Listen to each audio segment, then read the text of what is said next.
What's up? It's K.Honesty, and I'm about to review the Real Housewives of Atlanta, Season 15, Episodes 3 and 4. I'm about to do them both into one. Hopefully, I have enough, I'm going to have enough time. I just don't want the video to be too long because it takes so long to load the YouTube when it's so long. But I'm going to try to squeeze both these episodes into one because last week I was so busy that I didn't get a chance to review last Sunday's episode. So I'm going to do 3 and 4 combined. So if you haven't seen episodes 3 and 4 of season 15 of the Real Housewives of Atlanta, turn this video off right now. Go watch those episodes and come back and watch this review, okay? Anything I say is my opinion. It does not reflect anyone or anything associated with the show. These are my thoughts and expressions and how I feel. Yeah, please like and subscribe to my channel. Like this video and subscribe to my channel. It literally takes less than 3 seconds. It's easy, it's quick, it's free. It's a easy way to support my channel. Like basically, less than 3 seconds. Like and subscribe.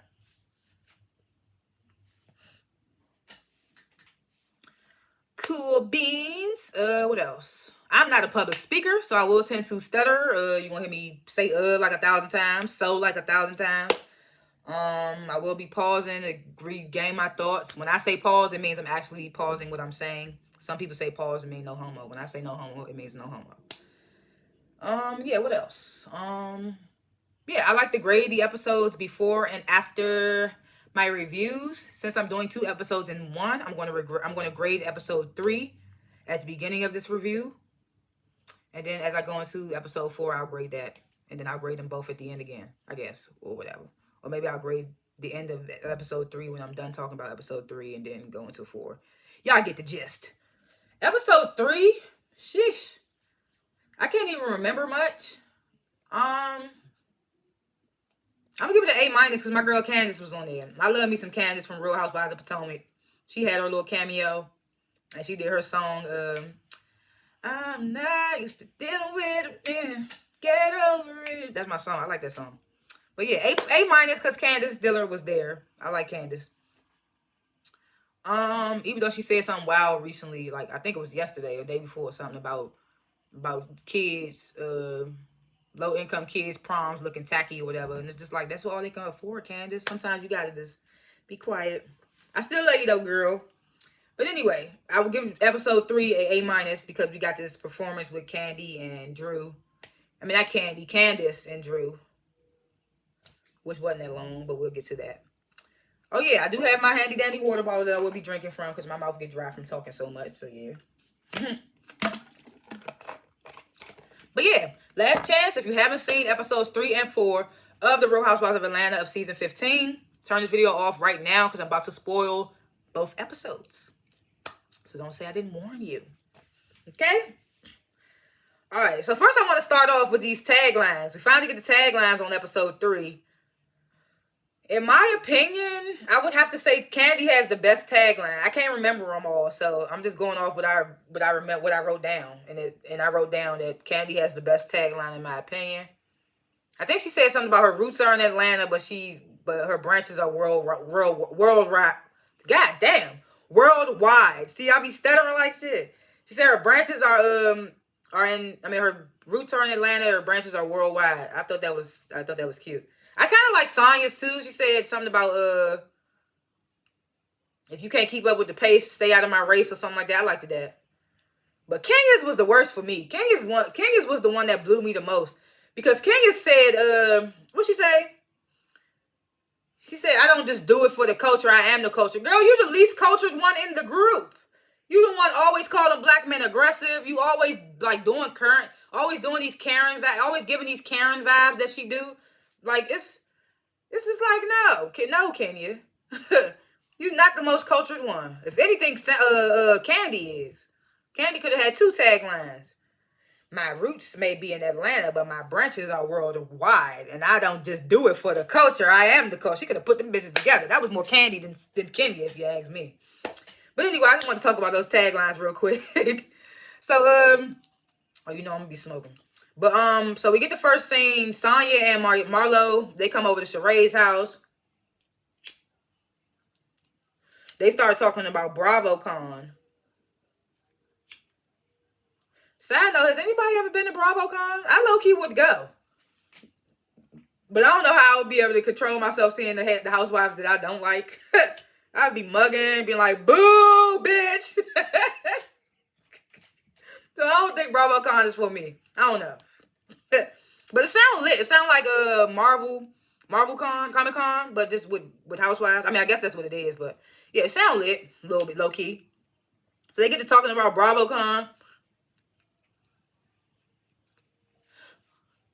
And then they show this clip of Andy Cohen asking Mama Joyce, Candy's mother. She's like, say three nice things about Todd. And I was just like, damn, I thought we was past this. So she started saying he's still short.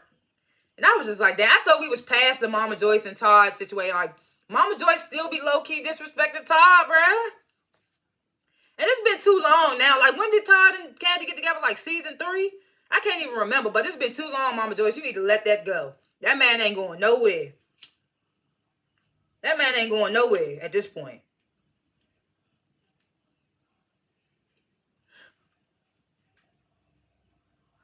So then you get all the ladies, they in their confession to talk about Mama Joyce ain't gonna never like Todd. Just talking about how Mama Joyce and Todd, the Todd situation still going on and stuff.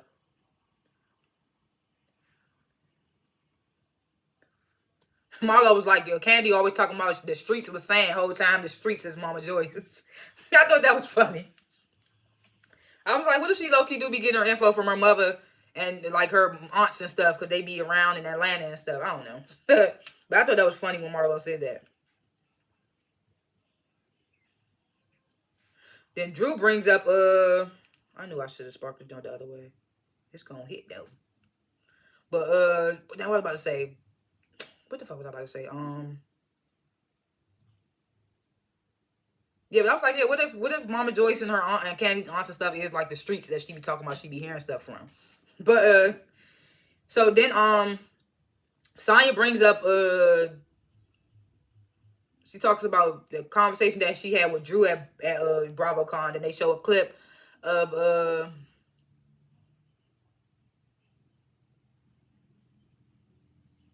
they show a clip of Drew's like basically saying like, Sonya, did what she say? She asked Sonya, did I give you a hard time or did you come looking for a hard time? That's what's, and I ain't gonna hold you. Last season, I wasn't really feeling Sonya. I feel like she was y'all bandwagoning and just being against Drew for some. The reasonings behind her beef with Drew was kind of not good enough for me last season. So I was like, this season, I hope they don't come into this season with the BS because they shit wasn't even that serious last season. It was kind of irritating. So they show that clip. Sonya says, she tells Sheree and Marlo that Drew initially texted her for an olive branch. So she don't know where the energy at BravoCon came from. She's like, but Drew need to get it together.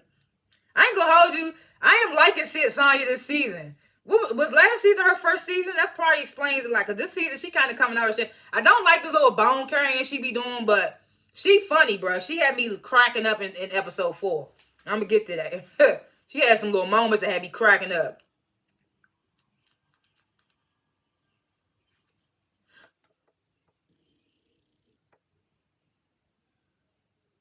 So Sheree gets to telling Marlo and Sonya about Kenya popping up at her little, what was that, the little factory? I don't know what that was with.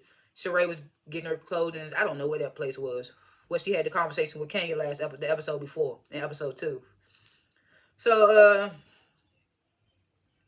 she gets to telling them about that. Sheree says there's a confessional that she doesn't see the stuff that Martell does on the show because he's always respectful with her. And I'm in my head like, that's probably for now. Because he's still, like, this is the talking stage. When you first start talking to a nigga, he gonna be nice. He gonna seem like the perfect nigga. Wait till down the line. Let a couple months and years go past. You gonna see who that nigga really is. But also, I'm like, if you see the way he portrays himself on TV, you still found that attractive, even though he's a different person off camera. Like, that's still a part of him. But I'm like, okay, whatever, Sheree. It is what it is. I don't even really care. I just hope we don't get this whole Sheree Martell thing all season. I don't want it. So, then we get this Drew and Ralph scene. They go rock climbing. Drew said they just trying to keep it keep the date nights coming over there because they in a good spot since they started doing music together and all that stuff. So they're trying to keep them in a good place. So Drew get to asking Ralph, like, you ready for me to be like a full-time, you ready for me to be you ready for me to start pursuing music, like, for real? I'm not just gonna be a full-time housewife, this, that, and the third. I don't even remember what led to this, but Ralph compares them to Ike and Tina. And I was just like, nigga. Just like, what's his name? What's the dude name from the SWV The Escape Show? His wife, the girl husband, Tasha husband, was calling them, kept making all them Ike and Tina references. I was just like, oh yeah, side note, rest in peace to Tina Turner. She passed 2 days ago. Rest in peace to that living legend, the queen of rock and roll. Don't at me. Queen of soul and rock and roll. Stop playing with Tina. See, I left a good job in the city. Hey. All right, let me stop. Rest in peace, Tina Turner. Living legend. Flowers overdue. No, not overdue. Overwhelming flowers. Overflowing with flowers. Overflowing flowers for Tina Turner. So he compares them to Ike and Tina. I thought that was super weird. Then Drew says in her confessional, like, I don't think we know Ike and Tina. I thought he was more Beyonce, Jay-Z. I was just like, oh, so y'all both delusional. Y'all both delusional. It's okay. I was like, I don't even care now. I see why Ralph said what he said, because you talking about Beyonce and Jay-Z. Child. Oh, let me not say child, because apparently Nicki Minaj created that phrase, and she calling people out for taking child, so maybe I should stop saying that. I don't know, like, I guess she created the word child. But,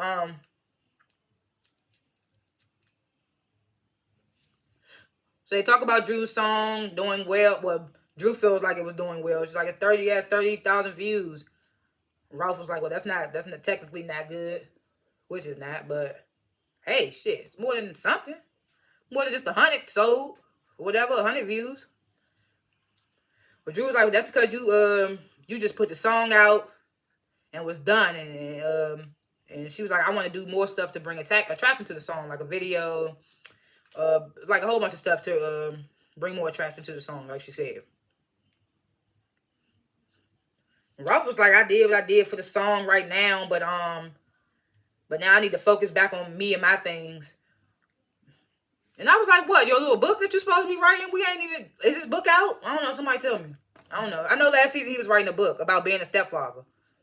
But he didn't even want to adopt the boy because of something about the father wouldn't feel comfortable. I don't know, but I don't remember. But it's just like, did this book come out? Because it was like, what is he focusing on now?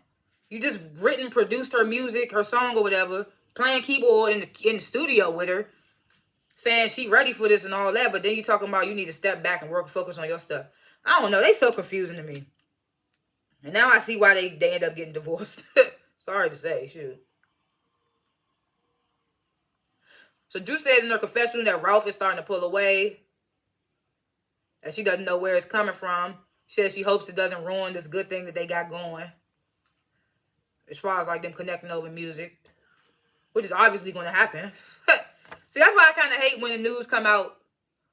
I mean, you can't make stuff happen when you want it to, but they divorce shit came out towards the end of the season when they was already kind of done filming.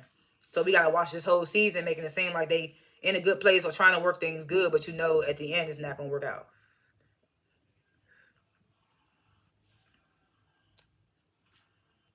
Oh yeah, I thought this was funny. It was they talk about when they went to BravoCon, some fan was yelling at Ralph to come gaslight her. It's like, come gaslight me, Ralph.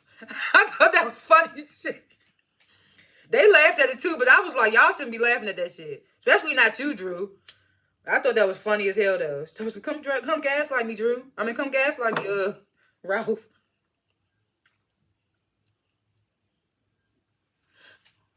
So then we get this little scene, Kenya kind of being bitchy to her graphic designer over the phone. I mean, I don't know the logistics of everything, but her tone was kind of like, damn.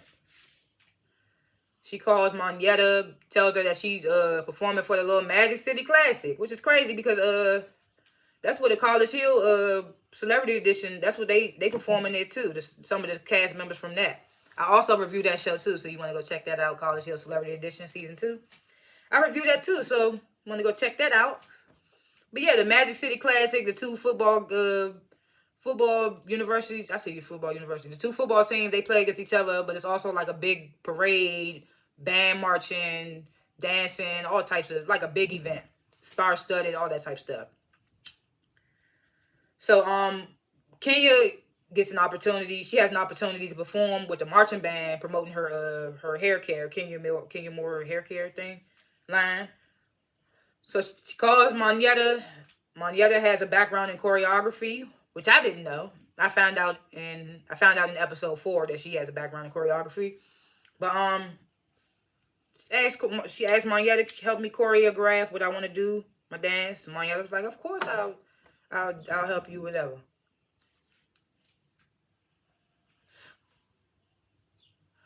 Then we get Candy and Don Juan. Oh yeah, did y'all notice I got my glasses now? I ain't got to be squinting and all that. You notice I ain't did all this in the phone like I usually do. I can see this shit big as that. I didn't realize I was that blind. So I got these jumps. I put them on. I was like, yeah, damn. But I would still be able to read. I mean, granted, I was squinting. Well, anyway, okay. So, Candy and Don Juan, they sitting down talking about all the stuff that Candy got to do, making a damn to-do list. I was like, damn, like Candy got a lot of, I can see why she don't have time to help Todd with no damn movie. Todd might as well go ahead and do that joint on his own.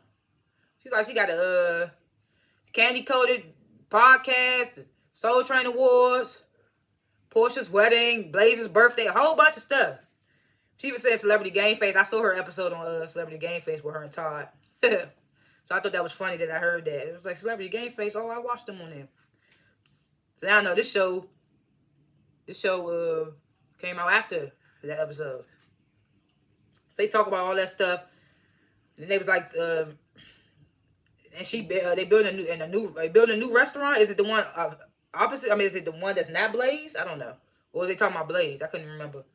Then they talk about Todd's movie. I'm just like, Candy, when do you get time to sleep? When do you get time to hang with Ace and Blaze? She be doing a lot. I get it though. She make your money. I get that. But at the end of the day, don't forget to have a good time.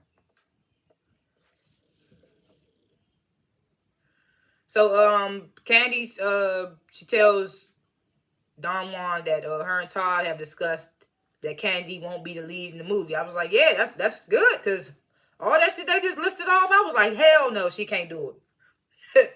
I was just like, dang. Kudos to Don Juan, because I know he mostly helping with all that shit. That's crazy.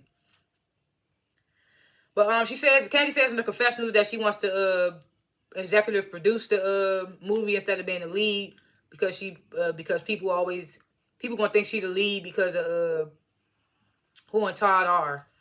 So she just want to be behind the scenes.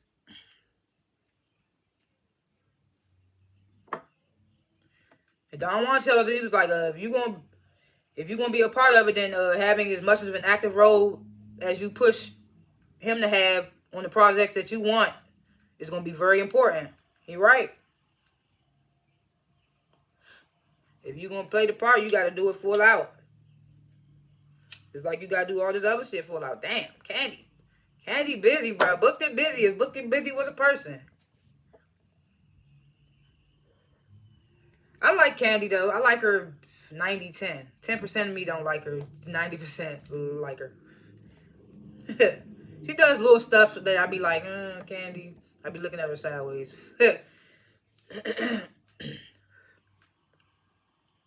So then Monyetta, she comes in. They start to talk about Candy's Broadway play, The Piano Lesson. Candy says in her confessional, she was devastated when her first Broadway joint, The Thoughts of a Colored Man. I remember when she was pitching that on the show. She talks about she was devastated when it closed, but she knew she wanted to produce another Broadway show. So now her and Todd are producers, no EP, big producers, on the piano lessons. Because I don't really think, what does an executive producer do? I need to know. Because I don't think they do much. I need to know what the executive producer does compared to a regular just producer without the executive in front of it. I need to know. But she says, since Todd has a background in film and television, that he can, that he's been teaching her to, I mean, he's like helping her get better. Because, you know, she trying to get that EGOT. What does she have already? What are the Tonys? I can't think of what the Tonys is. I know she has a Grammy. That's the only one I know of. Emmys, ain't Emmys like TV shows and Oscars is like movies? Don't get me started, child. I don't know. I know for sure she got a Grammy. So she got the G and EGOT. So then they started to talk about BravoCon again. Well, no, they didn't. Yeah, they started talking about BravoCon. I know that was Shireen that was talking about BravoCon. They started talking about BravoCon. Then they show a clip of Andy asking Candy who would she give control over her money to if something happened to her mother or Don Juan. And Candy was like, well, I don't think my mother would treat my husband right, so I'm probably have to say Don Juan. And I was like, see? I was like, see, Mama Joyce, you better play nice. Be nice until... God forbid, and I'm not saying I want this to happen, but Mama Joyce, be nice until Candy gone, and then do whatever you want once you got to the state. I said it like that.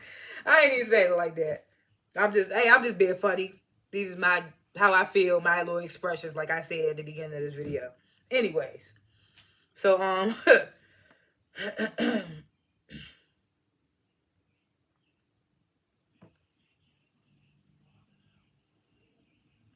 then they show another clip of Mama Joyce, of them asking Mama Joyce what kind of man would she want Candy to be with, and she was like, at least one with a decent job. And I was like, so a cameraman for the Real Housewives of Atlanta not a good enough job? That's not a decent enough job? They gotta pay okay. Like, I'm so confused. Because when she met him, he was a cameraman for the show. I don't know what else he was doing on the side, but that she had to be making decent money. She said a decent job. But I was just like, come on, Mama Joyce. See, man, you crashing. Crashing, Mama Joyce. Candy was like, she ain't spoke to her mother since BravoCon. She's like, I ain't called her since. Marietta was like, well, how does Todd feel about it? And Candy was like, she ain't, what Todd didn't appreciate was that his daughter Kayla had to call him and tell him about it. That's how he found out. And then they show a clip of Todd calling Candy, saying like, that's crazy, like that's crazy that I gotta see stuff about your mom saying stuff and all that, like, basically. I was like, yeah, that's crazy that Todd be in these situations. So I'll be just chilling, though. I mean, you don't never hear about no scandal, him cheating on Candy or anything. From what we see, he treat her right. I mean, so what? It's a money difference. Like, I don't know. So, Don Juan gonna sit up there and ask Candy if she ever sat Mama Joyce down and said, this is how you make me feel when you say these things. I'm like, first of all, it's Mama Joyce. Second of all, and that's the face Candy said. Candy was just like, it's my mama. Like, but second of all, she didn't try that. She tried that when she first started talking to Todd, if I don't remember. I mean, if I'm not mistaken. I can't remember all the way back then when they first started talking. But I know Mama Joyce wasn't feeling him. She felt like he was a leecher or whatever she wanted to call it. And Candy definitely gave her words. So Candy has tried.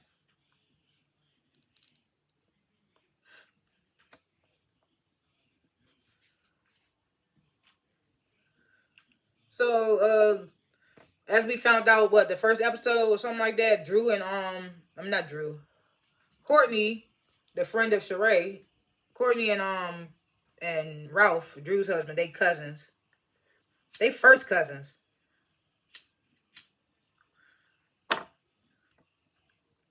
So they talking about they about to have her over to get to know her better because she family, whatever.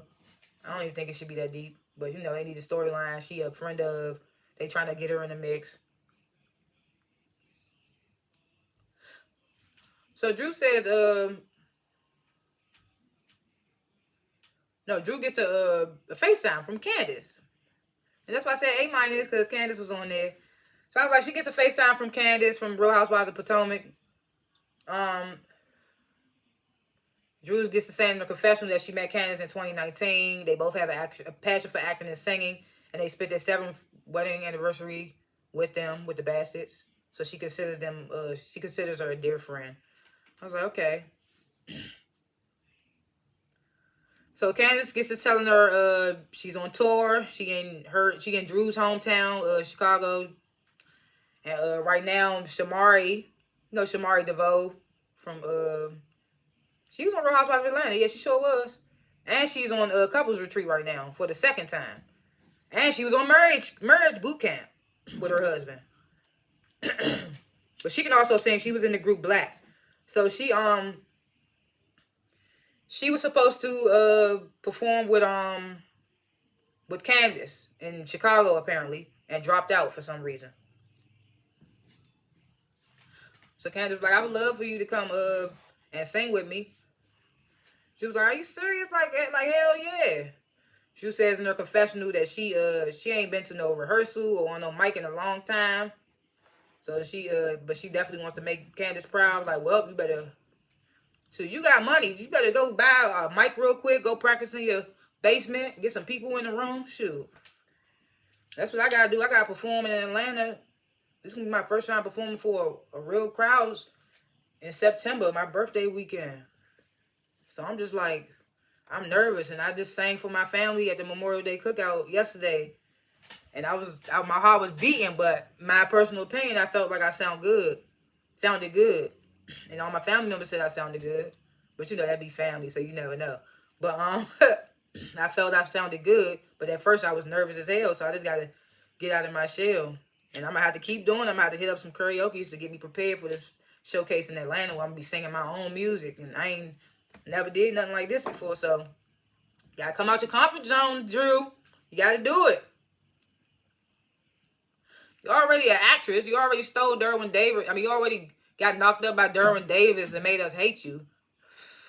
So why not? If you don't know, that's the game reference. Some people might not watch the game, so I just had to throw that in there. But you already got people knowing who you are. We already know who you are. So and you got a good voice, so you can do it. I'm rooting for you. She can sing and Candace can sing. Sometimes you get housewives that be trying to do that, and they think they can sing, they can't. But Drew, Candace, they can actually sing. Candy can sing too. She just has a unique type of voice. It's not gonna be able to sing everything like regular people can just sing stuff. So Candace tells Drew that she already invited Kenya and Sheree. Drew was like, okay, well I'll text the other ladies and tell them to invite them as well. So then Courtney arrives with her they say ex-partner, but it's also like her baby father, who turns out to be Bryce Wilson from the group Groove Theory. You know that song, Tell Me If You Want Me To Give You All My Time, Wanna Make It Good For You, 'Cause You Blow My Mind. That's my song. I was like, oh, look at him coming up in there. And I was like, he still looked the same. He just got a little gray beard. I was like, okay. I was feeling that. I was like, dang, it's a small world in Atlanta. But apparently they got a, oh yeah, Drew was like, I know him. We did a movie together about 10 years ago. That's crazy. So she was like, Drew was like, how y'all know each other? Courtney was like, that's my baby daddy. She was like, we got a 24-year-old daughter together. And I was like, Courtney, slay. Like, I ain't even gonna hold you. I don't really care for Courtney, but slay. She looked good to have a 24-year-old. She looked very good to have a 24-year-old. I can't really stand her. I can't stand her a little bit, but she looked good to have a 24-year-old. I had to put that. I put slay Courtney I was like, 24, dang. Even Ralph was like, 24-year-old. Huh. So they was like, what y'all dating or something? They was like, no, we just strictly friends and co-parenting. I was like, well, y'all just friends, because who co-parenting a 24? I mean, you never stop being a parent. I know that, and I'm not even a parent, but I'm just saying, like, you ain't co-parenting no 24-year-old, especially with y'all type lifestyle. I don't buy that. Unless the 24-year-old got some grandkids, got some babies, y'all be co-parenting the grandkids. I would get that more than I would get y'all co-parenting a 24-year-old. With y'all circumstances. Y'all got good circumstances. So, they start taking shots. Woo! Drew telling him the good news. I said, woo! That's some white shit. Drew telling him the good news about her performing with Candace. The guy step off. Drew was like, I'm gonna call Candy. And Courtney was like, well, maybe I should step off too. And I was like, okay. Courtney knows. She gets that. She feels what type of vibe that's been when Drew said I'm a FaceTime Candy. So Courtney walks over to talk with the men too. So Drew FaceTimes Candy, and then it immediately gets on the phone. It was like, look who, it's a family affair or something like that, and they're gonna put the camera on Courtney. Like, girl, you know, like you heard from who told her? Somebody told Drew. Ralph told her that that Candy and Courtney got into it. I be like shit. But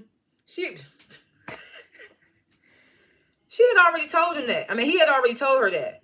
So I was like, why would you just go over there? And Courtney excused herself when she heard you was calling Candy. So why would you even do that? So she walks off. Drew brings the damn phone over there. It was like, family affair. Candy was like, okay, like, you FaceTime me because of that? Because Drew was like, she over here because we found out Ralph and her are cousins. Candy was like, okay, you FaceTime me for that? What Candy say?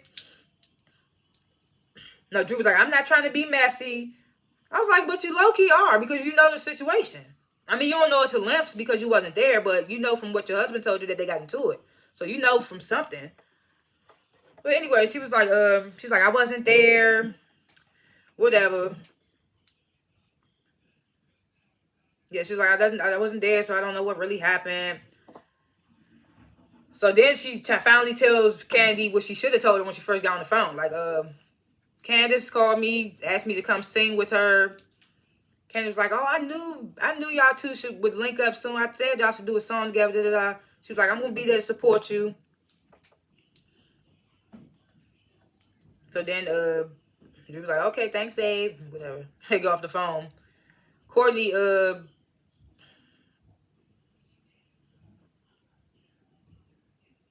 they get off the phone. I mean, Drew and Candy get off the phone. And so now Drew and Courtney, they start talking about Ross's party, which is hella awkward because they men right there, and they men really don't be trying to get into the women's drama or whatever. I be feeling sad for the husbands sometimes. They just have to sit there and watch their wives make fools of themselves on camera. It be kind of annoying. I mean, but we be asking for this. Give it to us. I guess, whatever. So, they get to talking about what happened at Ross's party. And where am I?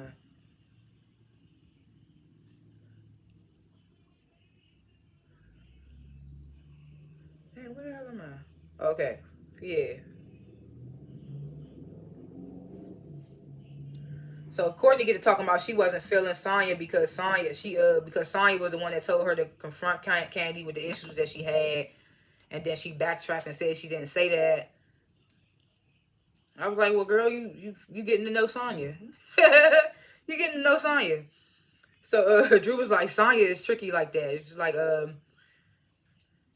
she was like in the group when we was in the group, we was building she was like Drew said her and the group was building a genuine friendship, and out of nowhere Sonya confronted her with all the issues that she had with her in front of the group.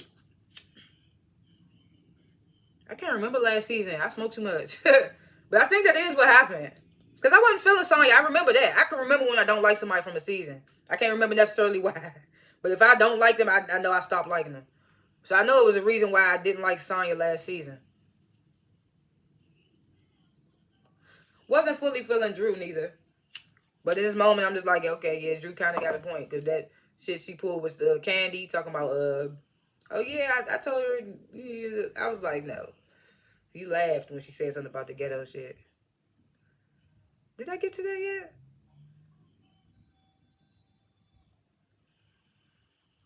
Well, I will get to it. It is what it is.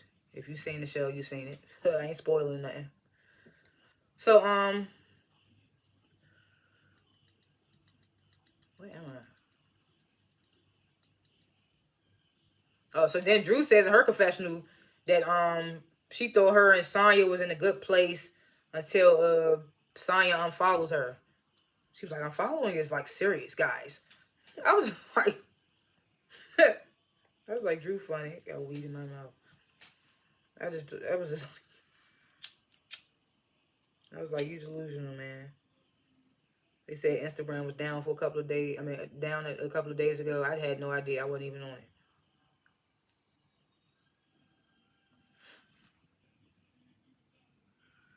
So then, Drew says to Courtney, like, Sonya will say she's your friend, but then get in front of the group and switch up.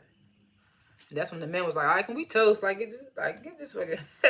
that's why I said I be feeling sorry for the dudes. They do not be wanting to be in that shit. Because if they women get into it, they gotta feel obligated to get into it with the husbands. They're just like, and then y'all want them still at the same time to make it. That's what blows me about these housewife shows. Y'all bring y'all husbands together to meet each other and try to have them to make a bond or whatever, or they just happen to make a bond. But then y'all get into it, and then low blows are thrown and stuff started to happen, and then the husbands got to get into it, and then they got to be beefing, and then they make it awkward in the friend group, or because I've seen it in Married to Medicine. So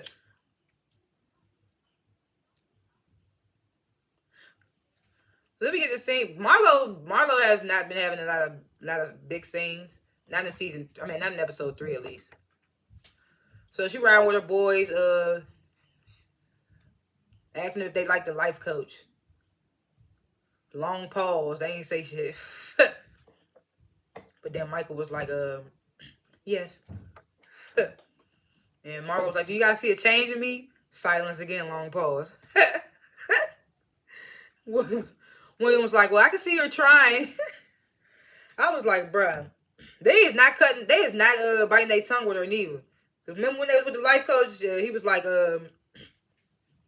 he said something about, I can't even remember. He said something, but I was like, oh, okay. He's digging in, Marlo. Dang, what did he say? William.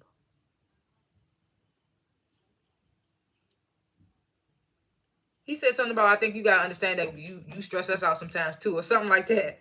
And I was like, oh, okay. So Drew and Courtney, they arrived to start rehearsing with Candace. Candace did. She got her blonde wig on, got her fan going, Beyonce going and stuff. She was sounding good too. So the event starts. The ladies start to show up. At first I was like, Sonya, why you even there? Because you said, you and Drew not even in a good space since BravoCon, right? So that was my immediate thought. But then they get into it. Then Sonya explains why she's there later on in this or something. Marlo gets there. He barely gets any hellos. And they was like, hey, girl. They do not fuck with Marlo, bro.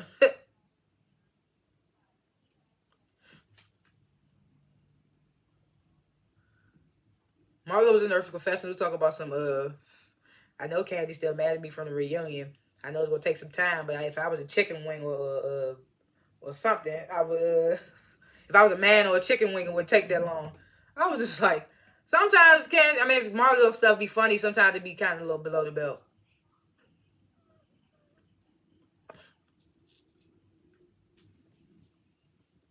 So Marlo, she steps off, goes to the bathroom. So Sonya was like, so what's going on? Where are we with Marlo? Where are we at with Marlo? And I was like, see, Sonya, that's your problem. Why are you saying, where are we at with Marlo? Ain't no we. How do you feel about Marlo is your own feeling, and their feeling is how they feel about Marlo. Ain't no we talking about how we feeling. That's our problem, bruh. That's our problem right there. I be wanting to like Sonya. This episode, she kind of annoyed me, I guess, coming from that.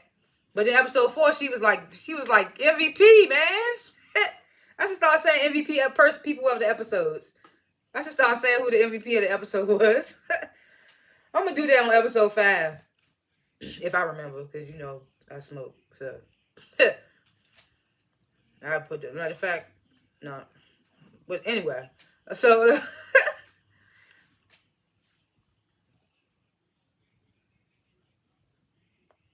Yeah, I put girl have your own brain about Sonya. It's almost where are we at with Marlo? So Candy was like, I'm just keeping my distance. And Sonya was like, well, what's the issue? So Mayetta says that in Jamaica, Marlo tried to play her, and then they showed a clip of Marlo saying Mayetta came on the trip with Candy's permission. So then Courtney comes over.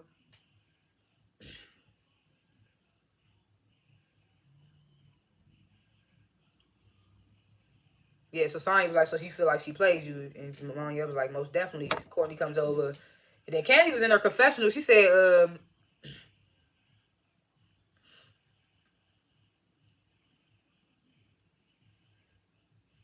I don't know why I said it like that.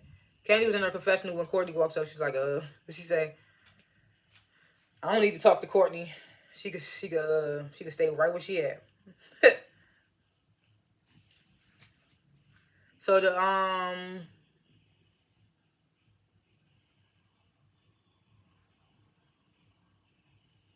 they started to ask about where Sheree at, right? So Sheree and her confessional. So hey, Sheree, y'all like MVP with the confessional so far, man. It gotta be a tie. Like her, Kenya, and what is her name? Her, Kenya, and Marlo.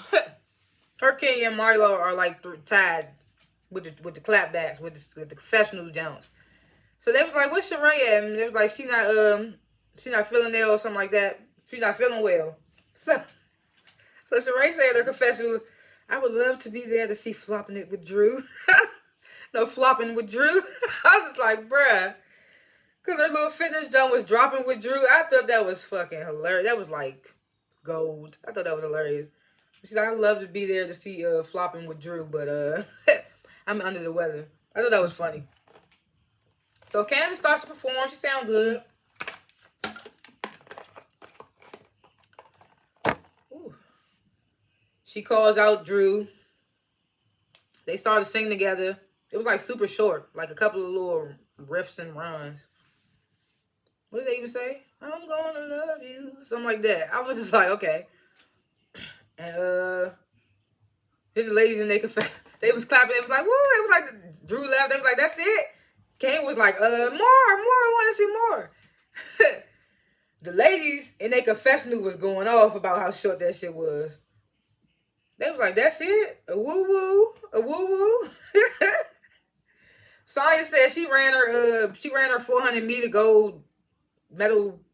She ran her 400-meter gold medal longer than Drew was on stage. And they did a little time clock thing. I was cracking up. That was hilarious to me. I was like, okay, Sonya. That's where she started. I was like, okay, Sonya. That was a good one.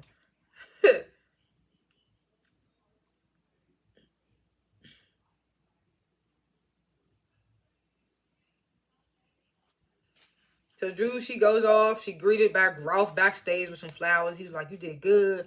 You ready to take it off? You ready to take off? She was like, I feel ready and all of that. She says in her confessional that Candy won't be the only one with a Grammy for long. I was like, hey, I love the confidence. Hey.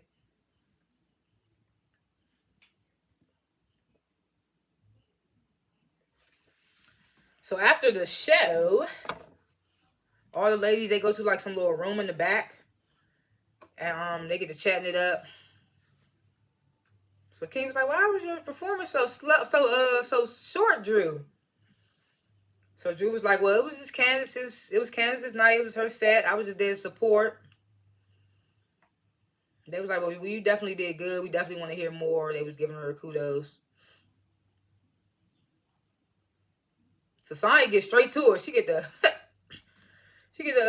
She was like, well, at BravoCon, I thought we was good, Drew. And then you got in the actress mode and switched up. I was like, oh, man. Not on her night. Not on her night.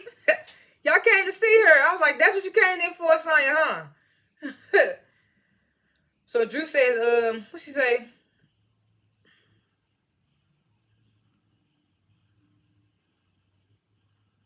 Drew was like, I thought we was moving into a good place too until I dropped a little merch.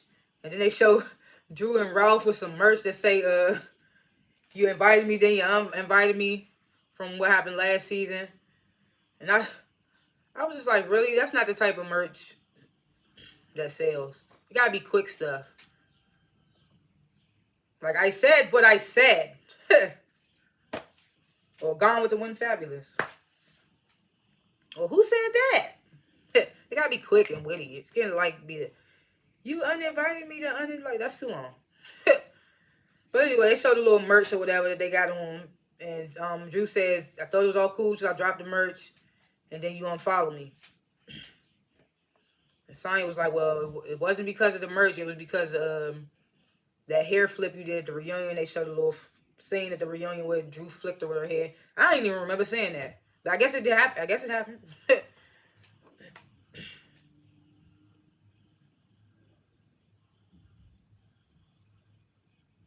Drew was like, well, I would take the fact that you coming here as an olive branch. And they Kane was like, squash the beef, squash the beef. They all started, yeah, squash the beef. So Drew and Kanye, I said Drew and Kanye. Drew and Sonya, they hug. So all the ladies in their confessionals are talking like, I don't know how long it's gonna last with Drew and Sonya. They be back and forth. It's like so annoying. Everybody just saying their little piece about it. Like, am I squinting? I am squinting. Why am I gotta get used to wearing glasses. I don't have to squint anymore. But I'm still squinting while I got glasses on. Well, man. So Drew was like, so what's been going on, ladies? So Candy get the, well, Courtney, I heard you had a lot of stuff to say about me. So then Sonya mentions Courtney's comments about Candy bringing the ghetto to an event. And Courtney was like, first of all, I'm from the hood, so let's get that out there. I was like, oh my God. That's just like when you say, first of all, I have 3 black friends. It's the same thing. So that made me think, like, what is her ethnicity? Is she not black? Well, she blight. She black and white. Mixed. I just made up a fucking word. I'm tripping. Anyway, so she was like, first of all, I'm from the hood too. She was like, that's not what I said. I said ghetto people started to come, which was true. And she was like, I even doubled down on it and said that I love the ghetto because my people are from the ghetto. That's where I came up from. That's where I came up at. She was like, I can even show you. I was like, oh my God, you're making it worse. I can even show you? Come on, man. What you about to do? Pull out pictures?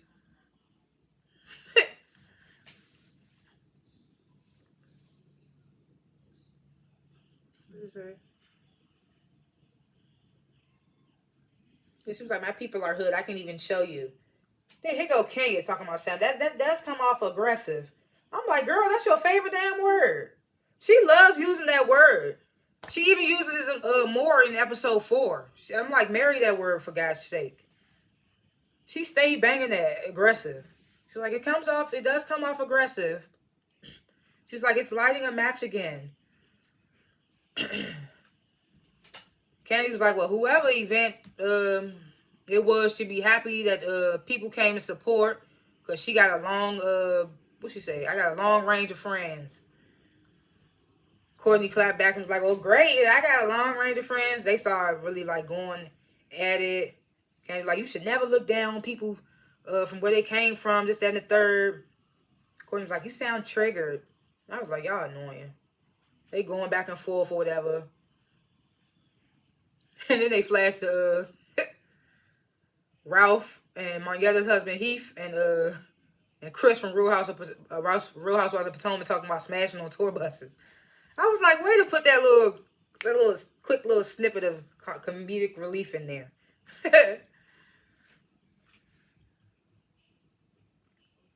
So then Sonya just bringing it all up, child.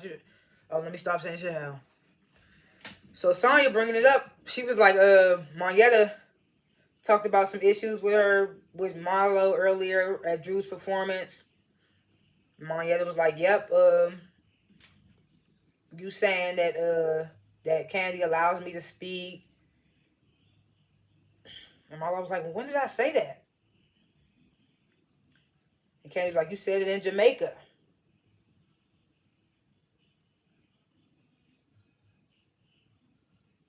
Marlo was like, well, Marlo was like, you came to me and you said what? You said that you have nothing to do with me and Candy's beef, and that Candy is your sister. Loves your sister. Candy, you love your sister. That you love your sister Candy so much, and all that other stuff.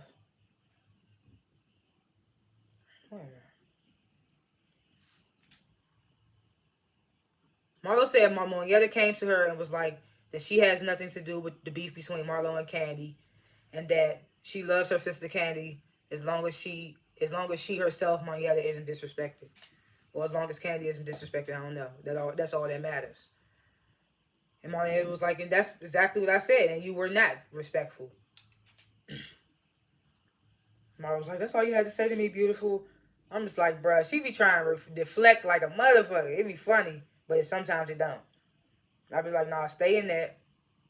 You gotta stand in. You gotta stand on what you be saying, girl. Monietta was like, girl, bye. That's what I said. Like, yeah. So then Drew gets to, well, Candy, what's going on with Blaze restaurant? She was like, my people was there a couple of days before you know. And Marlo was like, what? The shooting? No, so Marlo was like, before what? And Drew was like, well, there was an incident all over the news. And Candy was like, they fine. Marlo was like, you talking about the shooting that happened at Blaze? I was just like, oh, Marlo just not trying to be subtle about it. So Candy was like, it's a private matter.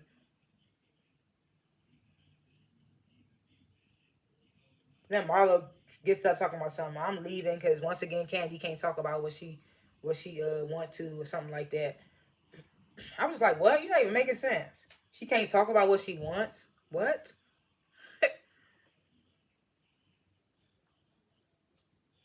Oh, I guess she was being sarcastic, saying Candy can't talk about what she can't, whatever. I guess. Candy was like, well, let's talk about the girl you cut in the face. And Marlo was like, well, that was 20 years ago, 23 years ago. She says in her confessional they love to bring that up. Everything under the sun about her men, her record, and all that. But when it comes to Candy, everything gets swept under the rug.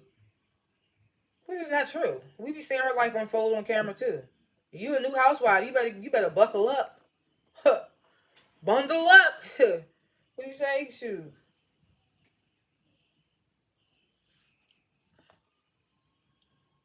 So then they show this little scene at the end, 30 minutes after production wraps. Drew and Marlo, they still at the restaurant. I mean, still at the place wherever Candace performed at, in the little side room that they had. And they arguing because Drew said incident and Marlo said shooting. And Drew was like, well, I've lost people to gun violence, and for you to be a person who's lost people to gun violence too, why would you try to make a moment out of that? Yeah, which is true. So Marlo was like, well, my nephew is dead and he used to work at Candy's restaurant. So Marlo says in her confessional that when Drew brought up the shooting, it made her think of her nephew who used to work at was it OLG Blaze? I don't know. And she said that 2 years ago, she texted Candy to tell her that he was killed, and she felt Candy didn't care. But the text threads are shown, and Candy says she's sorry to hear that. What else do you want her to say? Because apparently her nephew wasn't working there at the time when he died. But I think apparently, I think they say this in episode 4 that he was roommates with somebody that was still working at the restaurant or working at one of the restaurants. I don't know. And that's who killed him. So she says when she brought it up the next day to Candy, Candy acted like she didn't know what she was talking about. And then they show a clip of an unaired clip of Marlo telling Candy that her phone was blowing up, and Candy was like, why? And Marlo was like, well, her sister called her and told her her nephew roommate got into it with her nephew and killed him. And Candy was like, damn. But I just honestly think Candy probably didn't realize that that's what she was talking about in the same thing as the text message, in my opinion. And stuff be edited at the top of the screen. I don't know. I feel like stuff was probably taken out of context. I don't know. So, what is this?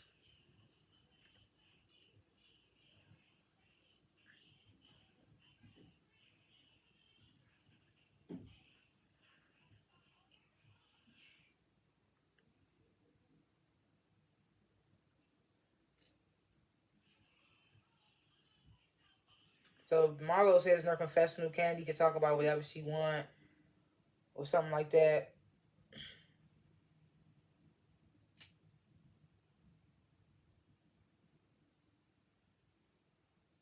She talk about anything she don't want to, and people allow her to get away with it. It says, but she gonna call it out though. So Marlo grabbed Drew's hand, like, feel my heart. She's like, feel my heart. She's like, I'm not. She's like, are you acting right now? Or are you for real? I was like, oh man. She was like, my nephew died. You can Google it. And I was just like, at this moment, what is you trying to insinuate, Marlo? You trying to make it seem like Candy is the reason for your nephew's death. Like, what was she supposed to do? I mean, I don't know. Marlo be doing too much sometimes. And in this situation, she is doing too much. Her storylines are too much. It's too much.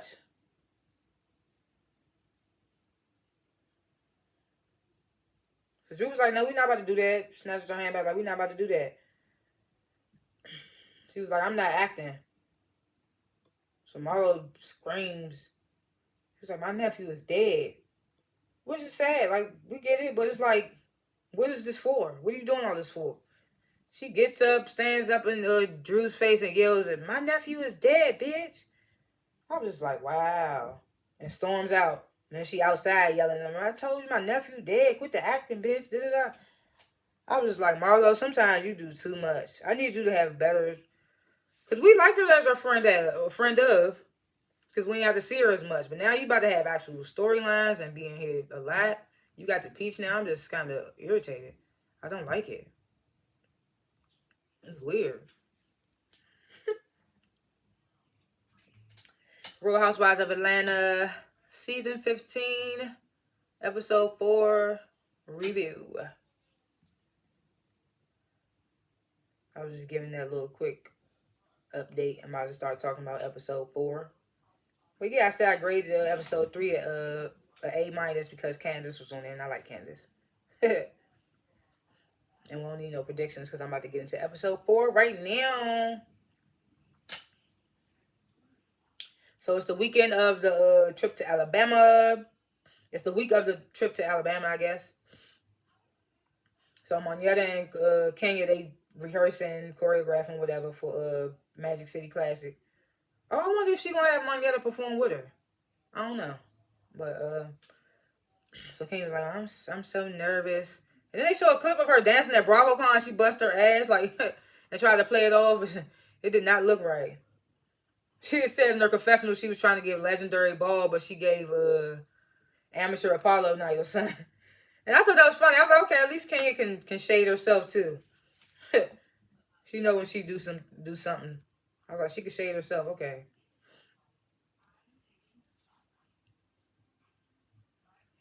So then this is where we find out that Monyetta. Well, this is where I found out. Some people may have already knew that Monyetta was used to have a dance troupe, and they used to dance for some of the famous R&B people in the 90s, like Joe and Genuine. She said she even danced with Prince. I was like, ooh, big flex. Big flex, Monyetta. So, Kenya was like in her confession, I know Monyetta's going to bring out the best in me because she's very good at what she do. So, Kenya's man, the dude she's seeing, the dude, what is it, Kill Me Crazy dude? Roy, he calls Monyetta, because you know they supposed to be best friends or something. But I was like, why? Why not just call Kenya's phone for this scene? But it is what it is. So Kenya was like, oh, Roy, whatever. She get to lighten up blushing. So he was like, how's the workout going? So Kenya was like, it's getting very sexy. I was like, oh, wow. That's what we getting to. Somebody else was like, well, take the phone. Kid was like, no. I was like, oh, schoolgirls, wow. So then King gets confessional. The producers ask her what's still the deal for her with Roy. And King was like, well, the Yelp review came back positive. It was a 9.6. She was like, he's really good in bed. I was like, okay. So she just stamped and verified that she slept with him. Okay. She says when her and Roy met, she was still going through her divorce, divorce.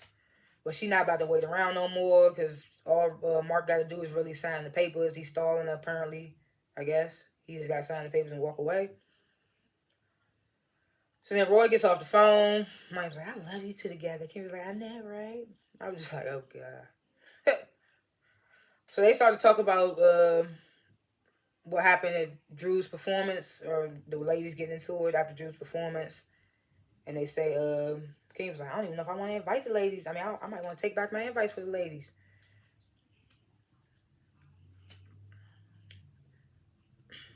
So they show a clip that they didn't show last episode, in episode 3, of Kenya telling the ladies about the Magic City Classic performance or whatever, and she inviting all of them. Even inviting Marlo. I can't remember. Is her and Marlo on good terms? I can't even remember. They ain't really spoke since in this season. It's been more so Candy and Marlo. I can't even think so. But I can't remember what their tiff was, what their problem was last season. I can't even remember. Oh, her saying she had a fake booty or something. I don't know.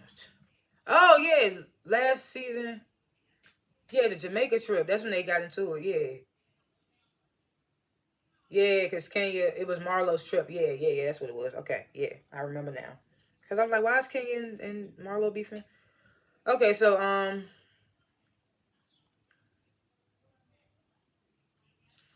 Kenya tells Monyetta that she didn't tell the ladies about, her performing. She just said that she didn't tell them about her performance, her dancing performance. She said she's going to keep that a secret. She was like, I gagged them the last time with the marching band, and they showed a clip of her busting in Marlo's little, what was that event that she had? A wig line or something like that? I can't remember. But Kenya busting there with the marching band. Can't get more hair care. So she was like, why not gag them again with this marching band? Because I'm going to gag them for real this time.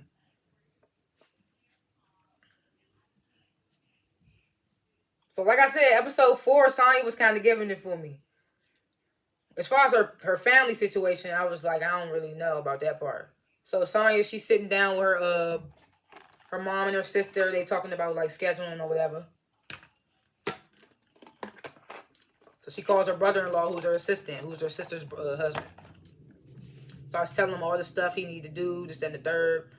And then she says in her confessional, it's hard having him as an assistant because the lines get blurred between family and work. No, you knew that was going to happen. You should have felt that tension from your sister in what was that, the first episode? So I was like, okay, Sonya in her bag too. She talks about not only does she got her little what is it called, the mommy fitness something. I can't remember what it is, but she also is like doing she's also a sports analyst for NBC, and she be covering like the track meets and being at the Kentucky Derby and shit. I was like, God damn. I was like, that sound lit though. She out there living her best life. So then Sonya finally sits down and tells her family, because she's been telling the ladies, but she ain't sat down with her family yet. Tells her mom and sister that Ross basically, he ready to just have the house be the Ross house. He just wanted to be them 3. Deuce, Ross, and Sonya.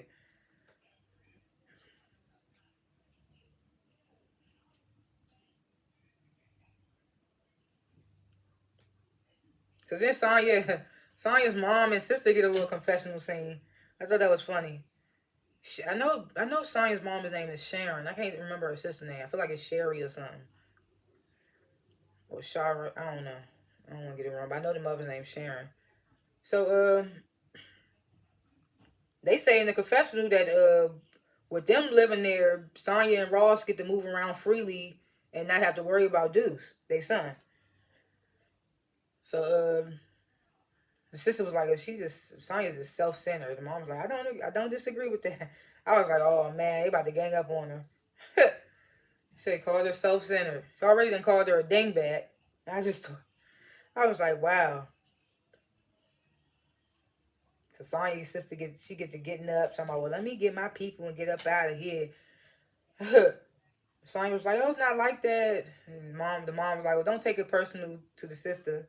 Sonya was like, yeah, don't take it personal. And she gets up and leaves. Sonya was like, that makes me sad, bro. So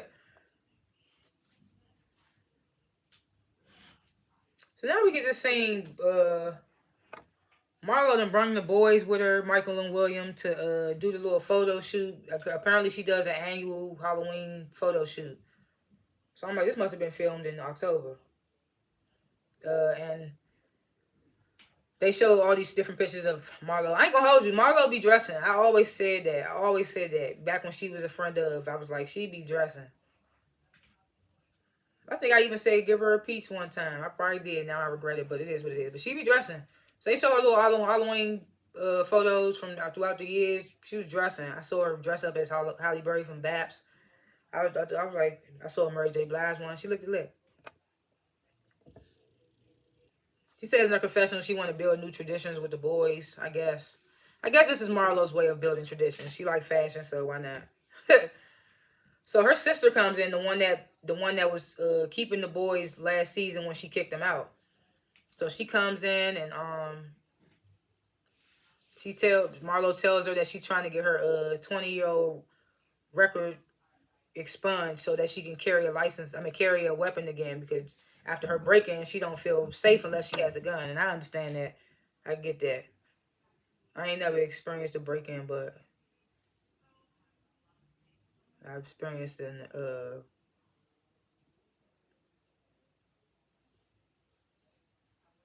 raid, unfortunately.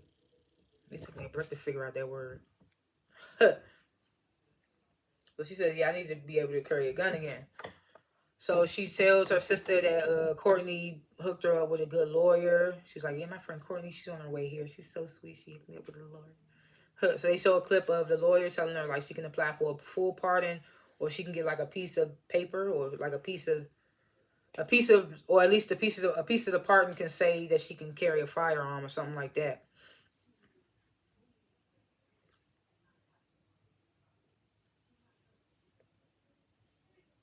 Then she said something about Candy supposed to be so worldwide, but she couldn't get her record expunged. I was just like, what? Did you ever ask her when y'all was in a good place? No, because you didn't care. You only care now. I mean, break-ins are serious.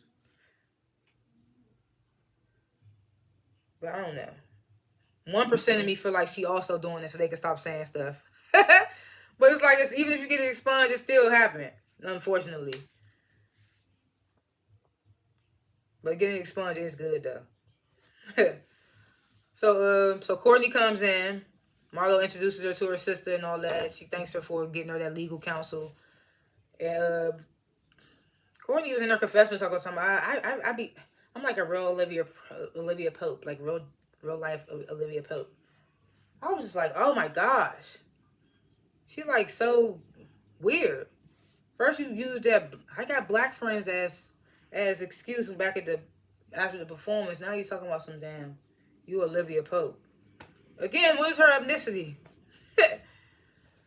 So she was like, as a crisis manager, I feel like Marlo shouldn't have to be dealing with this 20 years later. And of course, if there's anything I could do, I'm going to help. Which is cool. I fuck with that. But I feel like they just linking up because they both don't like Candy. It is what it is. So they started to talk about what happened after Drew's performance.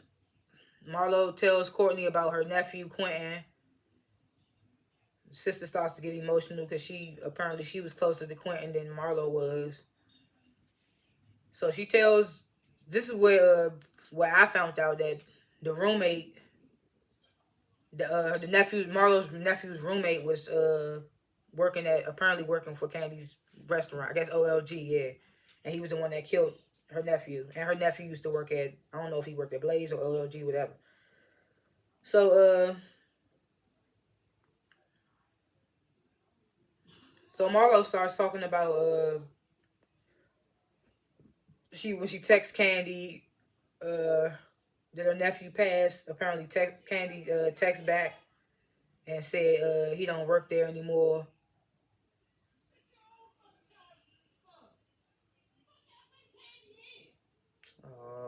She watching Real Housewives of Atlanta right now while I'm reviewing it. She watching it while I'm reviewing it. But she just threw me off. Why she gotta watch it right now? She about to be all. She watching the same episode that I'm reviewing right now, episode 4. But let me see. Oh, so Marlo says when she texts Candy, told her nephew passed. Apparently, Candy texts back and said that he don't work there no more. And then she said something about his obituary picture was a picture of him in his chef uniform at OLG. And I was just like, again, Marlo, what are you trying to insinuate that what are you trying to insinuate that Candy has something to do? Like, stop it. Either way, she's just trying to make it seem like Candy's supposed to be responsible or something. She was like, it was no support given or nobody sent anything. And she feels weird about that. I'm just like, why? Candy's one person. Like, what? I was just like, come on, Marlo. You gotta get a better storyline, man. You really do, because your storylines be going too low. Somebody deaf and all that, that's too much. Marlo was like, how would you have responded, Courtney? Courtney was like, how can I help you? And I was like, she biased because she don't like Candy. So it's just like, why even ask her? But you know why. That's why they linked up in the first place. So, Marlo was like, at this point, I thought this was funny. Marlo was like, why does Candy's businesses keep having shootings? Let's find out. I was like, what? Okay, Nancy Doo-Doo. Doo-Doo brain. Cause she be dressing. I don't think she doo-doo shit. Then here go Courtney. It's the culture she bring. Here you go again. Get this low-key racist bitch off the shelf. Like, she like a low-key racist. I mean, like, low-key a little, I don't know if that's the word. Because, you know, it's different ones. I can't think. Well, whatever. So, Sheree is at the OBGYN. And she has problems with her fibroids. Now, don't get me started on anatomy. I have no idea. I'm just going off what I seen on this episode. She said they're becoming more uncomfortable for her. The doctors tell her, she was like, well, we can shrink them down. And you can be back to regular in about 2 to 3 weeks. But if you decide to get your whole uterus taken out altogether, you'll be on about 6 weeks of bed rest. Probably 8 altogether. So the doctor starts looking around in her uterus, telling her, like, there are your fibroids right there in the back. They shaped like lemons. I was just like, dang. That makes me, like, wonder. I need to start looking up stuff. I don't even know what fibroids are. And I was also like, kudos for Sheree for sharing, because this is what, ain't that the same thing that Giselle had on Real Housewives of Potomac? And it's just like, girl, you use your whole storyline to accuse somebody of something that they didn't do when you could have been talking about your fibroid story. So I was like, kudos to Sheree for doing that. So Sheree says in her confessional that she got too much going on. She's still trying to work on She by Sheree, whatever. And she don't want to be on bed rest for so long, so she may have to look at other options. But I was like, kudos to Sheree for that. So Sonya, she's sitting down with her parents at this little photo shoot. I don't really think they said what it was for. She talks about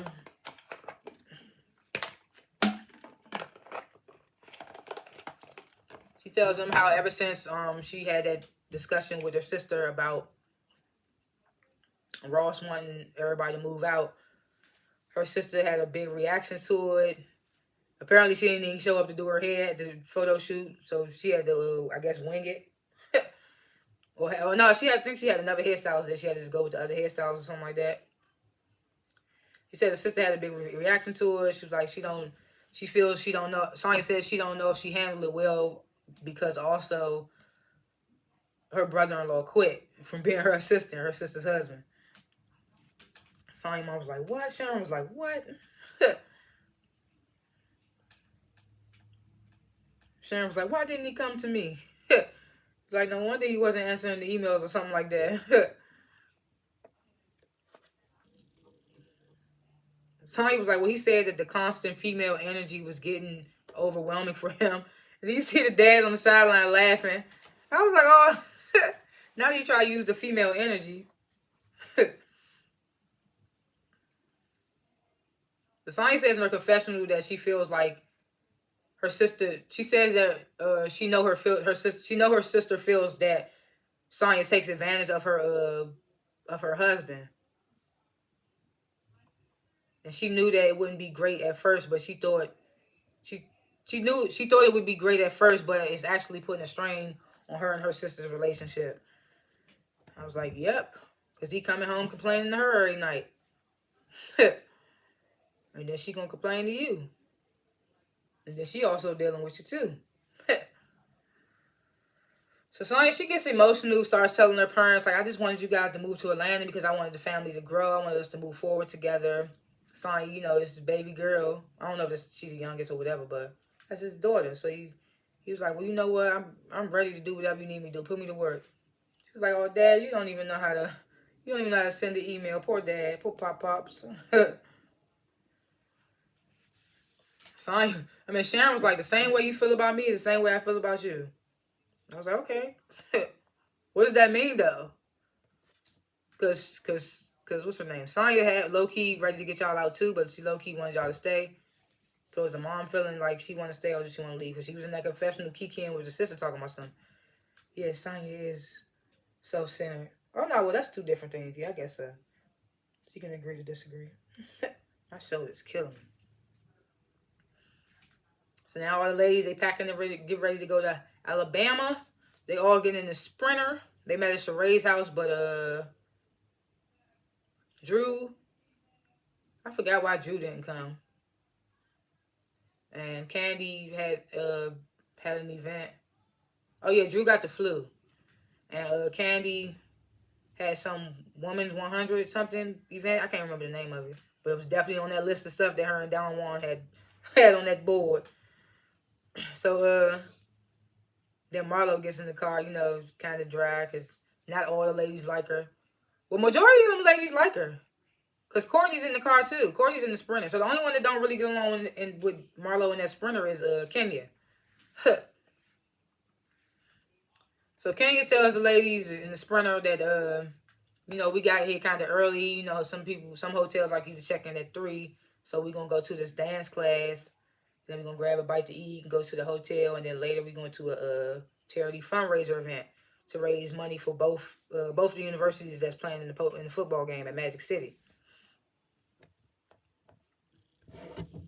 And all them in this coughing, talking up spit. I was like, ugh. I would have been like, no, you got to get me up out of here. Well, I would need one of them mesh things, the mesh covers. And I would have been spraying the hell out of that light, so I don't play that. I don't play that. I hate that with the latex. Rest in peace, King Von. That's a good song. That's not the name of the song, but that's the artist that sings the song. So, speaking of artists, Sonya brings up Future's baby mama for some random ass reason. She's like, y'all hear that she said, you wasn't saying that when I ate your ass. So, Sonya and Kenya started like, Sonya and Sheree was like, what you know about it? Sheree was like, I don't know. She was like, well, Kenya, what is it about? And I was like, oh, snap. Kenya started doing like this. I said, oh, man. So Sonya was like, Kenya, you done it? So, Sheree seemed to already have known, because that was the first person she called out. She was like, Kenya. Because she knows Marlo, she knows Courtney, she knows everybody in that car. So, Kenya was like, it was in my 20s. So Sheree was like, I didn't even know they was doing that, eating ass back then. Sonya was like, Miss USA was eating ass. Bruh, I just thought that was so funny. I was like, okay, Sonya. Okay, Sheree. That was hilarious.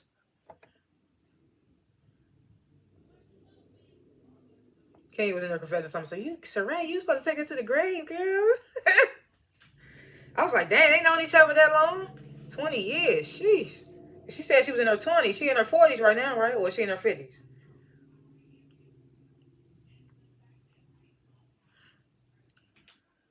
So the ladies, they arrive at dance class, and the dance teacher showing them how to, like, buck. You know, I know what bucking is from the Dancing Dolls. I miss that show. DD4L. I miss Bring It. That was my shiznit. I love Bring It. But yeah, he's teaching them how to buck. Showing them how to buck. Marlo dropping it like it's hot. She's like, I got the mega knees. I was like, oh Lord. They show a flashback of her dropping like it's hot another time. So Kenya tells the ladies, like, okay, y'all gonna have a buck off, and me and Marietta are gonna judge, and the winner will get a surprise.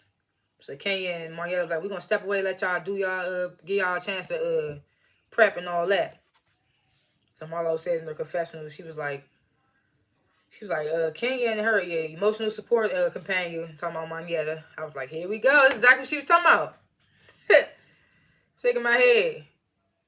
Although, I'm gonna get back to that. She was like, Kenya and her emotional support companion, they up to something.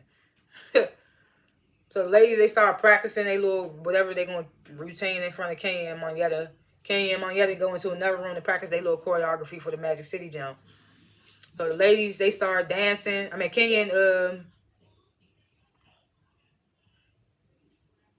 so Kenya and Marietta, they come out. All the ladies looking for them. They in the mirror taking pictures, and Marietta was just like taking pictures of Kenya. And I mean, I get it. You do it for your girls.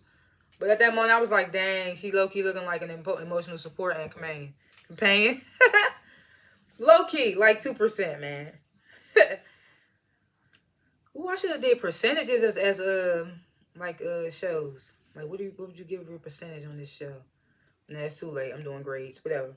But so the ladies, they start dancing, performing for Kenya and Marietta. I was about to say Kanyetta.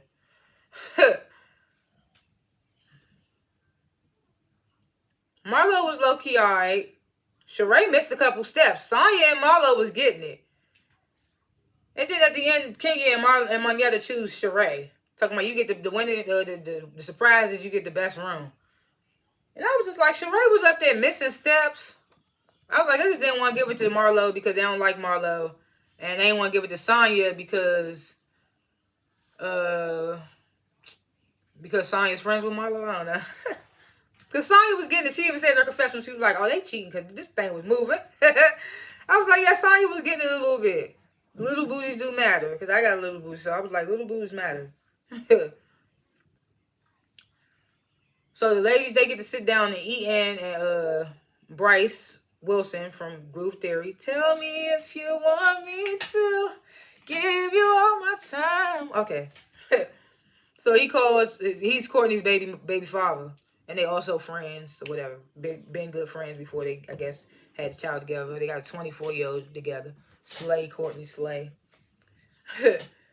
So he calls Courtney. He was like, what's up? I mean, he asked something. She was like, well, I'm in Birmingham. I'll call you when we get back. When I get back, whatever.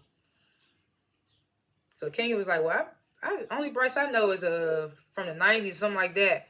And Courtney was like, you probably talking about him. She was like, he was in a group. She was like, yeah, Groove Theory.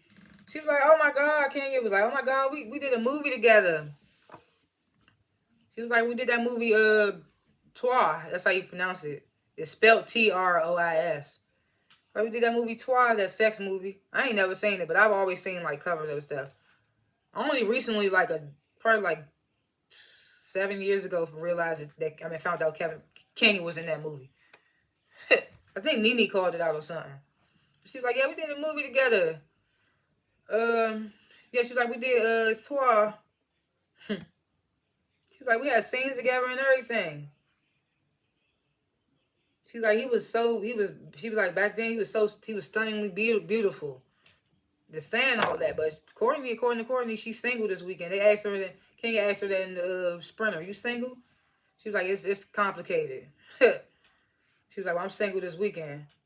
So, and Kenya knew him first, apparently. But so she was like, I haven't seen a picture of him in 30 years. So Courtney FaceTimes Bryce back.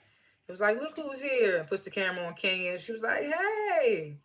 So the producers in Kenya's confessional, they asked Kenya if she ever dated Bryce. So that's when Kenya says, what'd she say? She was like, no shade, but he was a beautiful man in the 90s, and I'm going to leave it at that. And I was like, sometimes I don't even think Kenya understands the phrases that she uses at the time that she mean them to be. I was just like, what? He was a beautiful man, okay? That don't give no type of correlation to you dating him back in the 90s. But whatever. She felt like she ate with that too. So I'm going to leave it at that. So Ray was like, so everybody getting along after Drew's performance except for Candy and Courtney, right? So Kenya was like, well, there may have been a fight between Drew and Marlo. So they show a clip of Drew FaceTiming Marlo and they show a clip of Drew FaceTiming Kenya, telling Kenya, like, did you see Marlo get up in my face? Like, she was so displaced. Kenya was like, no. You know, she'd be ready to take in some tea like that. No. Like, she's so aggressive. But anyway. So, Kenya was like, Marlo seemed upset with Drew. Marlo was like, well, how do you know? You weren't even there.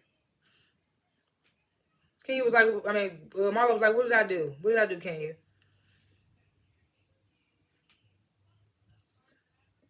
God damn it, I lost where I was at. I was right there.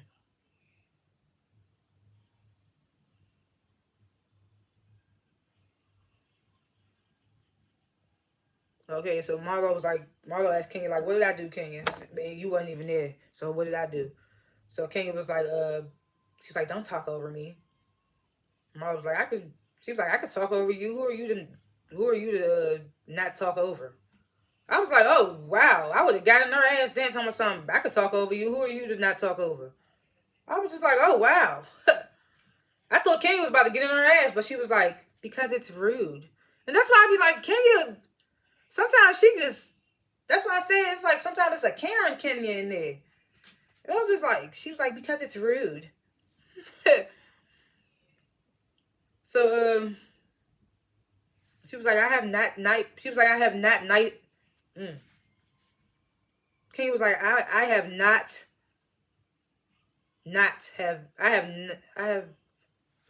damn, this is a doozy.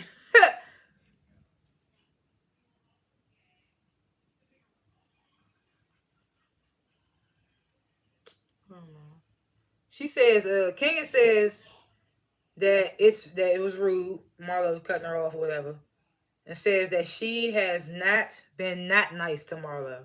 She has not been not nice to Marlo. I don't know why I had to look at that. Too. That don't have me in a chokehold. So Marlo like, well, let's be not nice now.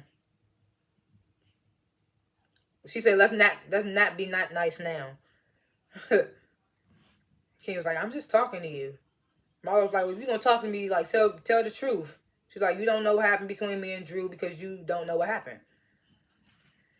King was like, well, there were people around with camera phones recording, and I talked to Drew, and Drew said that you were attacking her, standing over her and being very aggressive. There's that word again. I hope they do like a clip. They ain't gonna do it.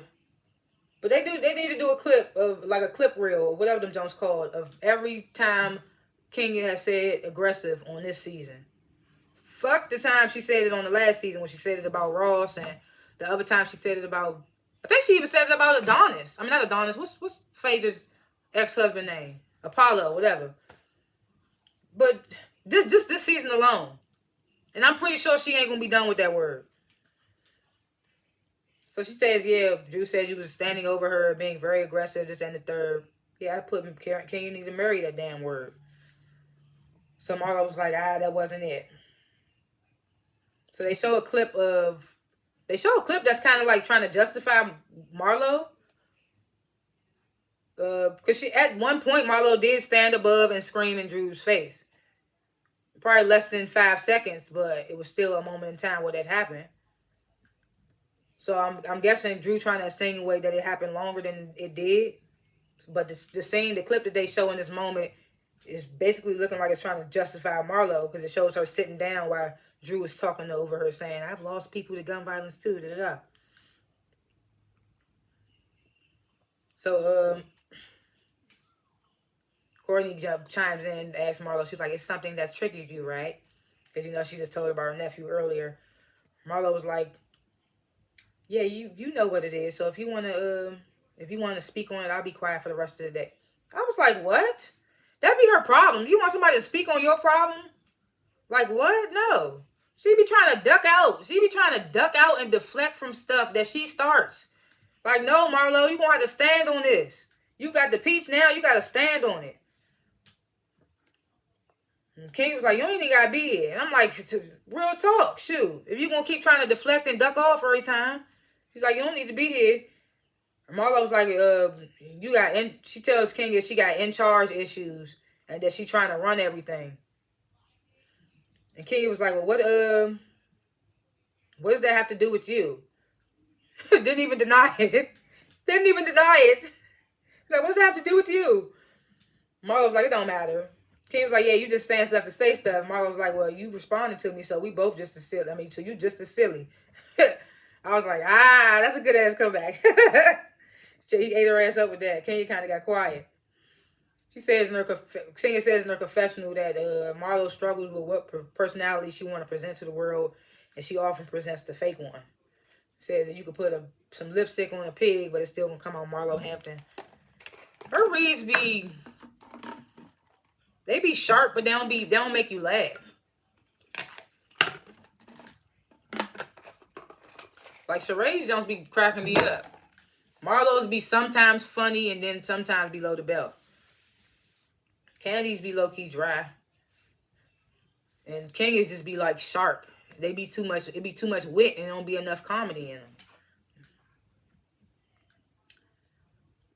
So the ladies checking to their suites. Sheree was not feeling that sweet. She said, girl, this is not no suite. I thought I was supposed to have the best room. Marlo complaining like, where's the gifts? I don't got no gifts. I got this little ass champagne bottle. I was like, they gonna complain.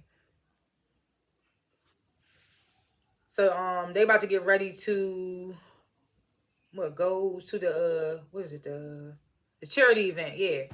So Kenya's little nurse is there. I'm not nurse. Her nanny is there with baby Brooklyn. Baby Brooklyn all fussy because Kenya gotta go. She was like, I'm gonna miss my baby, but it'd be worth it to see her at Magic City tomorrow, whatever. Monyetta comes down. King was like, oh my God, Monyetta, like, that is not appropriate for a charity event. Monyetta was like, well, I don't have nothing else, like, because in the Sprinter, when Kenya told them they was going to a charity event, Marlo was like, I don't have nothing to wear. And she said in her confessional, like, here go Kenya again, not telling us about shit, and now we don't got nothing to wear for stuff. So Monyetta probably didn't even have nothing to wear for the charity event. And I wouldn't be mad at her. You sprung that on them at the last minute. Why wouldn't you let them know so they can pack accordingly? So Kenya, Courtney, and Sheree, they in the Sprinter. The other ladies, they haven't arrived yet. Sonya and Marlo. And Monyetta apparently did go back upstairs, try to find something else to wear. She calls Kenya from the Sprinter. She calls Kenya from her room, tells her, I got a little black dress. Kenya ain't even trying to hear. She's like, oh, well, you going to have to meet us there, girl, because I told them I'd be there at something 15, and I'm leaving. And I was just like, wow. She in the car, and I told everyone they had to be here at a certain time. She's like, we're gone, we're leaving. They arrived to the event. Monyetta literally gets there at the same time that they pull up, which means they could have literally waited, literally 2 more minutes. Unless Monyetta rushed the shit. But she put on a whole blazer. She put on a whole two-piece. I feel like they could have waited. But Kenya was just being Kenya. Being extra for an event that wasn't even extra. Because they get there, they walk in, they notice people dressed down. Somebody got some jean booty shorts on in that joint. It's a dude in there with a pea coat, some type of trench coat, looking like a regular people and stuff. So, you even hear Sheree tell Monyetta, you could have kept on what you had on, girl. You could have kept your booty shorts on. So fans start approaching them, taking pictures, asking for hugs and stuff. This lady come up to Sheree with her son, talking about, this is my son. He want to take a hug. He want to have a hug with Sheree. I was like, oh my goodness. The ladies weren't really feeling it. They say in their confessionals. Sheree was in their confessionals like, did we get dropped off at the wrong event? Because this is not the event that Kenya was so, because all this, this is not the event that Kenya said it was going to be. Said it was going to be all upscale and all that other stuff. She was raving about it. But then Marlo and Sonya, they finally arrived. They arrived literally like 5 minutes later. They was like, let's go to the bar to get some bottles for the ladies. Stun on them. Flex on them. They called Sonya over there first, and Marlo just navigates over there. Sonya was like, you left me. Kenya was like, I gave y'all extra 40 minutes, and I texted you. Marlo was like, did you text me? Kenya was like, no, I didn't. I was like, oh my goodness, they funny as hell. Goddamn beeping. I wish I knew how to edit sounds out the background other than my voice, but it is what it is. Still learning. So then Sonya says, the confessor, she says, can you rush us off for this? So you made it seem like we were going to the Met Gala, darling. So then they bring the bottles over. The ladies start thinking Kenya, and Marlo was like, oh no, who those bottles from? Like Marlo and Sheree. Marlo and Sonya. Like, thank you, Marlo and Sonya. That's what Marlo was saying. So then,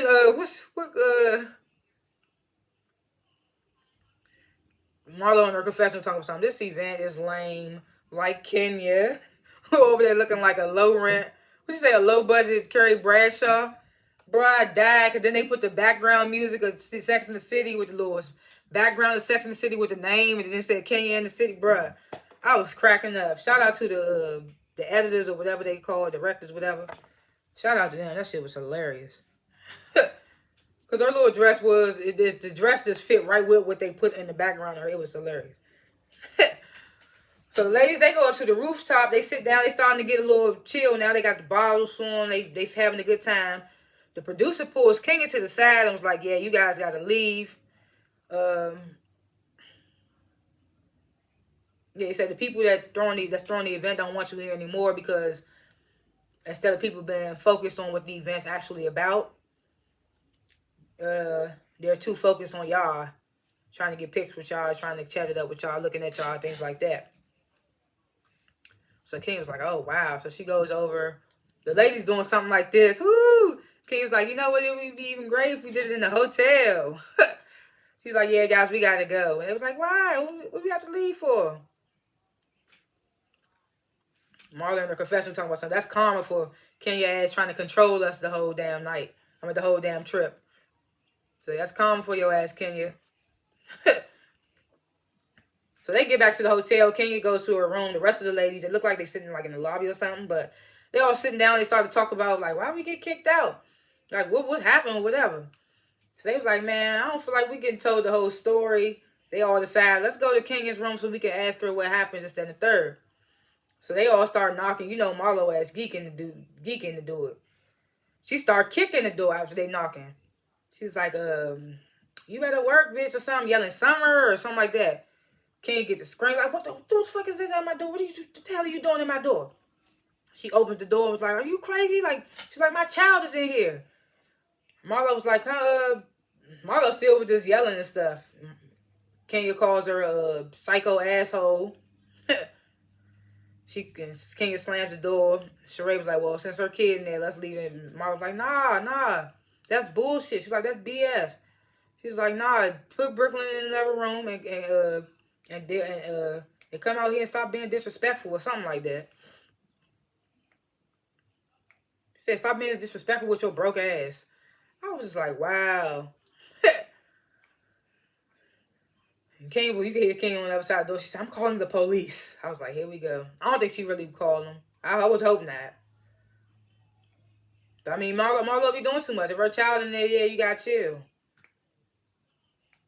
Then Marlo bangs on the door one more time. Summer! And then walks off. I'm like, all right, if she come out there and beat your ass, and her child really is in there, she be in her rights. And that's how the episode ended. Oh, I ain't never graded episode 4. I grade episode 4, I graded it A minus. Or maybe an A nothing. A with nothing on it. It was good. It made me look at Kenya a different way. It made me laugh at Sonya, so I thought that was funny. She was low-key MVP of this episode with all the little stuff she was saying in her confessionals. And we ain't had Candy this episode, so it's kind of different. Kind of didn't need her. But yeah, I graded this episode an A without the plus or the minus. Scenes, dang, I can't even remember what the next week on. I can't remember what it said. What it was. Somebody get into it. I can't even remember. But oh yeah, Kenya tries to send some people home, but I see Marlo still on the trip, so I wonder what's gonna happen with that. Because then Kenya gets rushed to the hospital or something like that. Is she gonna actually get to perform for Magic City Classic? And